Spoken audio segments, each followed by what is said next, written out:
Bit the hit কাঁচা আমের ice cream. একদম বেশি কিচ্ছু লাগছে না। একটা কাঁচা আম টুকরো করে নিয়েছি, যদিও এখন আমগুলো একটু পাকা পাকা হয়ে গেছে, কিন্তু কোনো অসুবিধে নেই। এক মুঠো নিয়ে নিয়েছি পুদিনা পাতা, আর নিচ্ছি হচ্ছে 2 টেবিল স্পুন সুগার,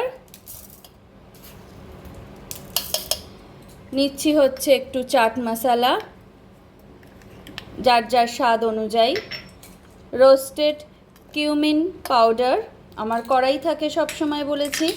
এইখানে এই পর্যায়ে একটু গোলমরিচ গুঁড়ো অথবা চিলি ফ্লেক্স যার যেটা ইচ্ছে দিতে পারেন।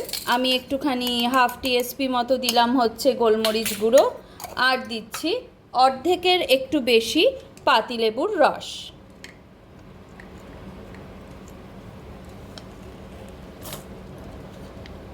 ব্যাস, এবার একটু জল দিয়ে পেস্ট করব। এবার এর মধ্যে অ্যাড করছি হাফ টিএসপি বিট নুন, এটা আমি পেস্ট করে নিয়েছি। এবার একটা আইসক্রিম মোল্ডে ঢেলে দিচ্ছি। টেনা রেডি কাঁচা আমের আইসক্রিম।